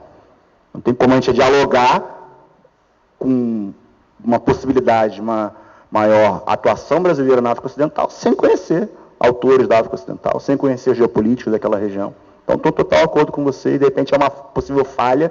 Não sei se é uma possível falha do livro ou uma possível falha do próprio histórico da geopolítica brasileira que nós tivemos no século XX. E também, até mesmo no século XXI. Né? Mas, agradecer pelos comentários, totalmente pertinentes. Tá? Como fazer com que esses autores sejam incorporados numa estratégia da geopolítica brasileira? No primeiro momento, a gente fazer a publicização. Eu mesmo que estudo, pesquiso geopolítica, esses 2 nomes que você citou aqui para mim, eu não tinha conhecimento. Então, a gente tem que ter uma amplitude também maior e trazer e debater trazer para o debate, que é sempre fundamental. Tá? Não está fechado, não é hermeticamente fechado, como eu gosto de comentar.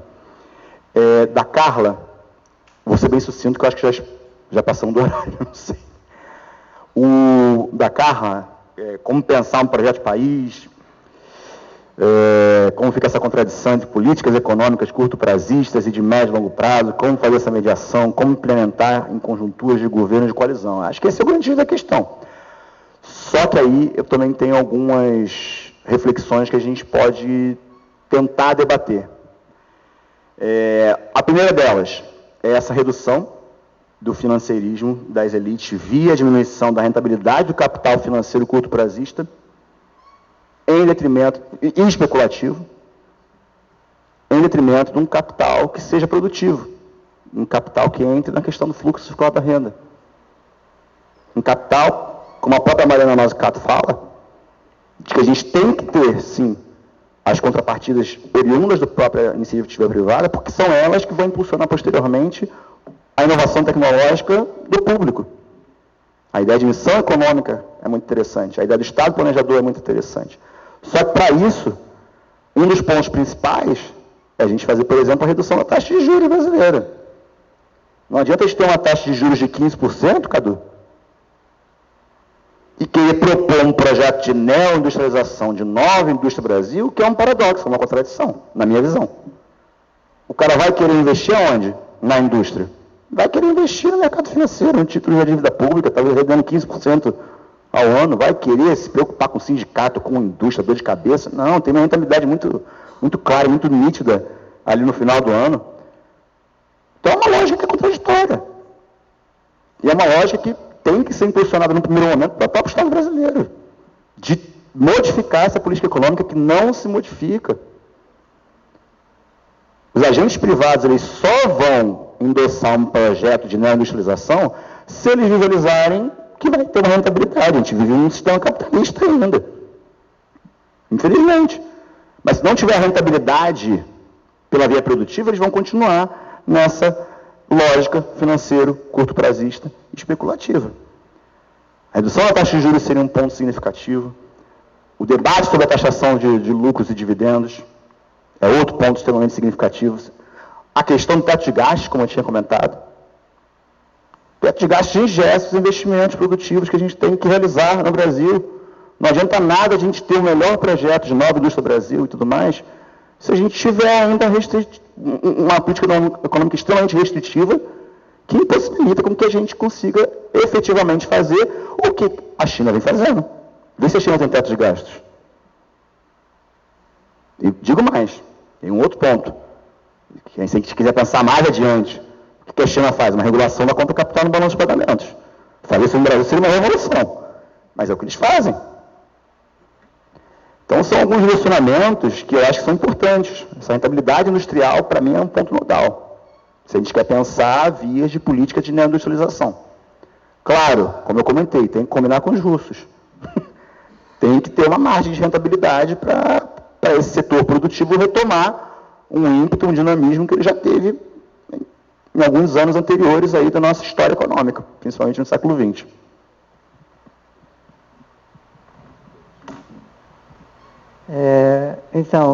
Obrigado, Carla, pela pergunta.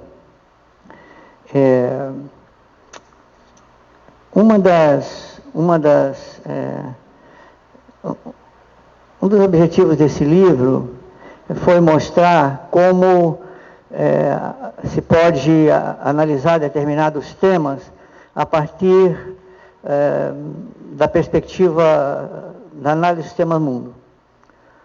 Então, por exemplo, tem um capítulo aqui sobre direitos humanos. É claro que quem atua, é claro que as pessoas que atuam, os militantes dos direitos humanos, não fazem esse tipo de análise, porque a atuação política, isso é relevante, a atuação política, ela está sempre pensando, sempre pretendendo resultados imediatos.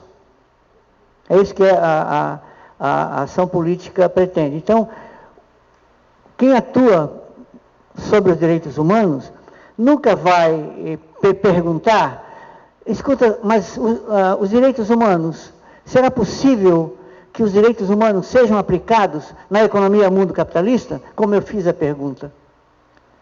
Então, se eu for estudar os direitos humanos a partir do sistema onde eles estão inseridos, a resposta é não.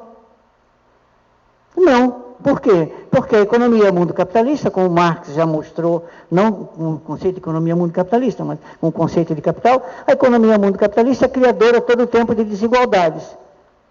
Então é claro que a universalização dos direitos humanos é impossível, porque a economia mundo capitalista não pode aceitar esse tipo de criação de igualdade. Então, qual é a questão? A questão, para responder a tua pergunta, é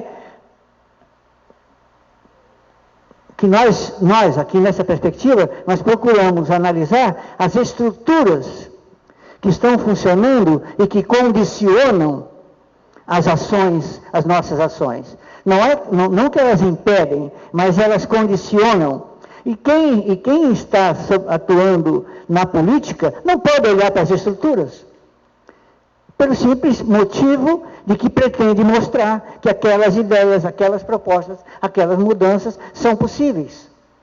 Porque se não mostrar que são possíveis, não convence ninguém, não terá nenhum seguidor.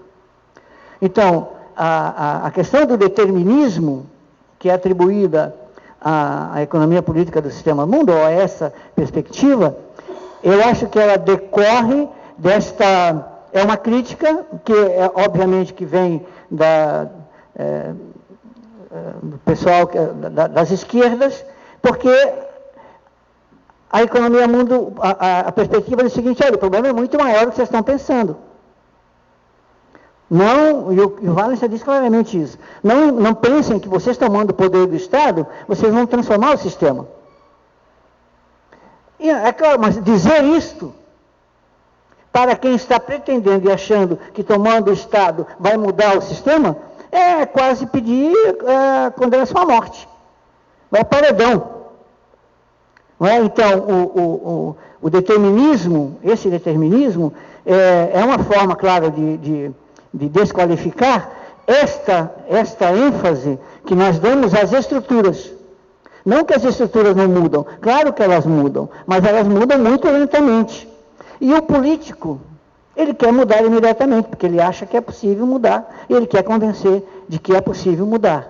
Não é? Então, quando nós chamamos atenção para as estruturas, por exemplo, esta ideia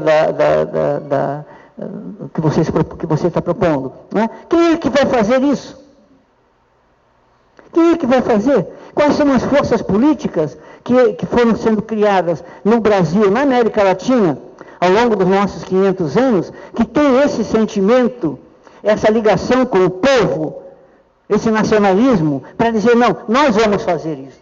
Não existe isso. Não existe isso. E eu arrisco a dizer que já passou o tempo. Já passou o tempo em que era possível. Então, essas estruturas, para essas estruturas, nós precisamos olhar. Nós, como eu diria, como cientistas sociais. Quem quer, eu separo claramente a atuação, a minha atuação como cientista, da minha atuação como ativista político. São duas coisas separadas. E eu tenho que fazer aqui um reconhecimento, não é, ao Wallenstein. O Wallenstein era um militante, mas ele era um militante a partir da perspectiva dele.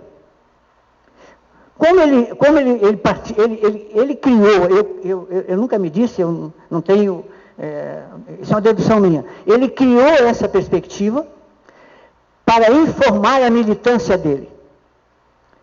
Quando ele se deu conta de quais transformações eram necessárias, não é, de como o mundo funcionava, de qual era a posição, ele estudava a África, né? Qual era a posição da África no mundo e o que era necessário para que a situação da África mudasse. Ele viu que tinha que haver uma mudança no mundo todo para que a África mudasse. Aí ele se deu conta, não, então eu tenho que estudar o sistema. E aí, a partir desse estudo do sistema que ele fez, ele definiu a militância política dele. E a militância política dele era no Fórum Social Mundial, porque ele achava que a única possibilidade era um movimento mundial. Então ele acreditava nisso e atuava dessa maneira, não é? Porque como ele não adotava o nacionalismo metodológico, não que ele negasse a atuação dentro do Estado Nacional, ele não negava, mas ele dizia, isso aí é muito limitado, porque o Estado faz parte da própria economia mundo capitalista. E como que o Estado que faz parte da própria economia mundo capitalista vai transformar essa economia mundo capitalista numa outra coisa? Então, por essa dúvida, ele não tinha empolgação com os movimentos de transformação, que ele chamava aquela, não sei se foi ele que criou essa expressão, mas eu aprendi com ele, né? A estratégia dos 2 passos. Tomar o Estado e a partir do Estado mudar o mundo.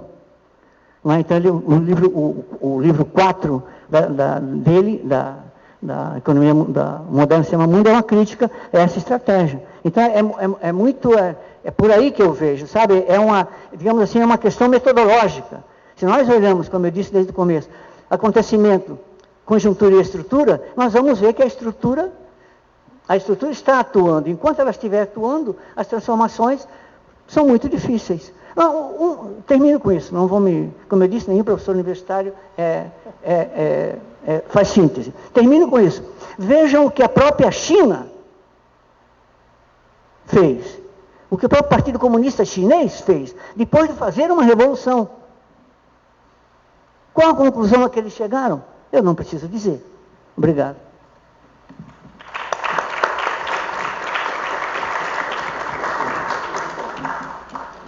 Sim, a minha fala hoje teve muito baseada nesse artigo aqui que está na revista.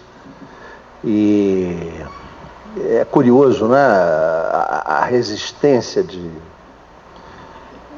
algumas pessoas da teoria da dependência ao enfoque do sistema mundo é curiosa.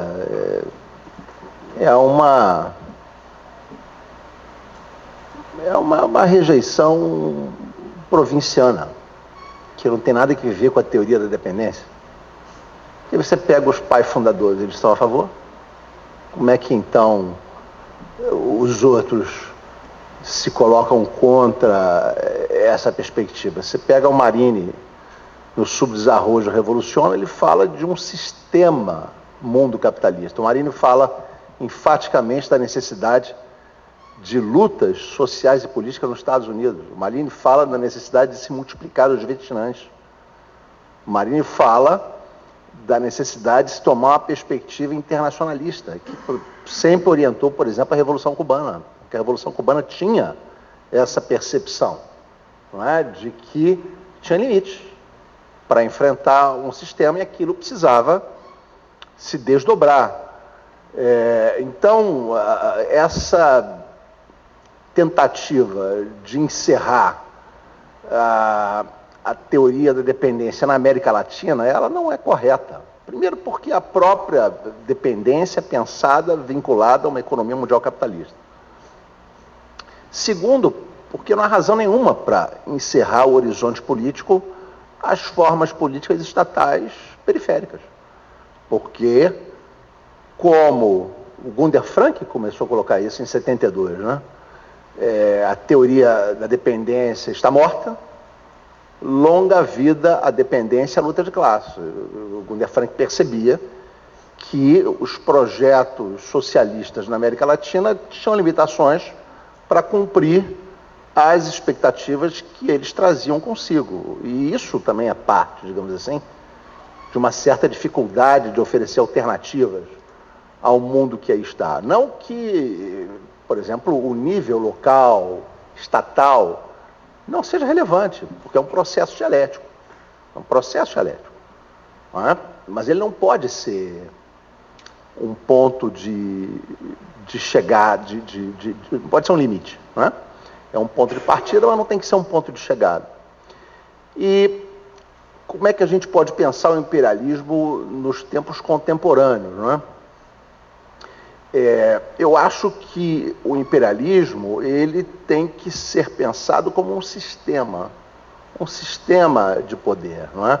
O Arrighi, por exemplo, eu brincava com o Pedrinho, eu falei, o Pedro, o Arrighi nunca abandonou a categoria de imperialismo. Aí eu fiz uma coisa muito sacana, que foi usar o recurso de buscar palavras. Aí eu entrei lá e busquei quantas vezes tinha a palavra imperialismo no longo século XX. Eu falei aqui, Pedro, tem 20 vezes. E aí no último livro dele, o Adam Smith Pequim, tem 90. Eu falei, pô, é 90, Pedro. Quase em todas as páginas está imperialismo. E o Arrighi fala claramente, quer dizer, o que o Arrighi trabalha, né, na visão dele?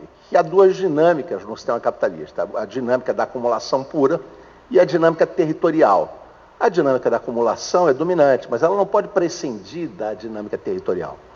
Todo o processo de conquista de poder capitalista, ele se vinculou a um espaço de conquista territorial. O sistema colonial não foi criado a partir só dos banqueiros. Teve que ter conquista, dominação, ocupação. Depois, não é? O imperialismo contemporâneo teve que ter ocupação da África e da Ásia. Não é? Teve que criar um espaço de dominação sobre um território que, mesmo que depois ele tome um outro formato, mas ele necessitou daquela ocupação anterior. E, claro, a visão keynesiana sobre a economia, a pretensão de dominar completamente os ciclos econômicos, a pretensão de que os processos econômicos pudessem ser dirigidos desde o Estado, a valorização, a supervalorização do mercado interno, portanto, tudo isso tendeu a relegar o imperialismo como uma questão anacrônica, como se ele não existisse, como se ele não estivesse ainda funcionando sobre as bases de conquista territorial que tinham sido lançadas e sobre os fundamentos econômicos vinculados aos monopólios tecnológicos, e como se o sistema de poder norte-americano não fosse vinculado a uma brutal ocupação, não é? Uma brutal ocupação em tempo de paz. Então, houve muita cegueira, não é? Em olhar a realidade com rigor para perceber a existência do imperialismo, não é? no mundo contemporâneo. E eu acho que o imperialismo, sendo um sistema, ele, portanto, tem que ter a vinculação com o Estado. E ele tem que ter a vinculação com o poder militar. É muito difícil, por exemplo, você sustentar um projeto imperialista sem um poder militar expansionista.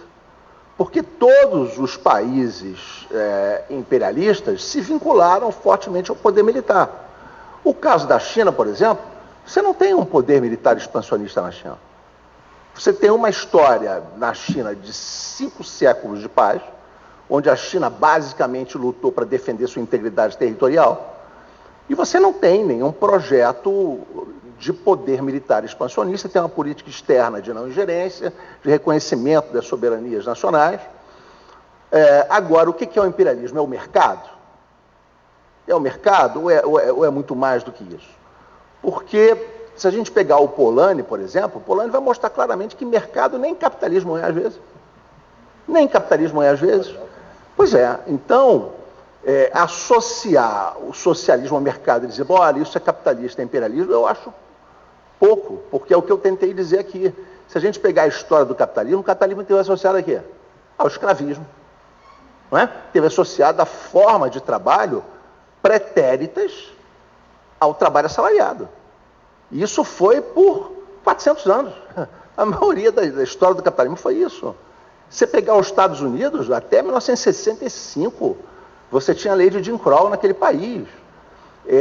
Então, o processo histórico é complexo, é dialético. E é claro que o socialismo que está emergindo, ele não pode prescindir do mercado. Ele não pode prescindir de relações com o capital. E o próprio Marx dizia isso. O que o Marx falava que era a chave do socialismo? Era o controle do Estado.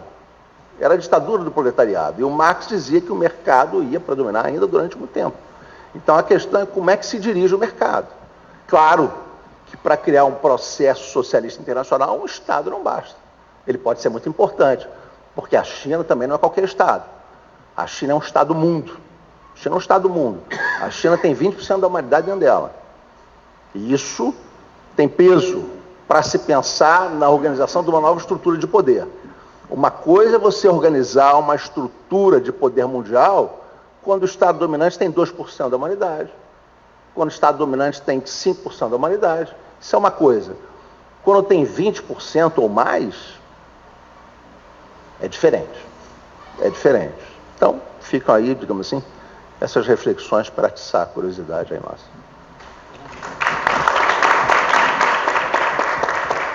Bom, eu quero agradecer a presença de todos e todas vocês.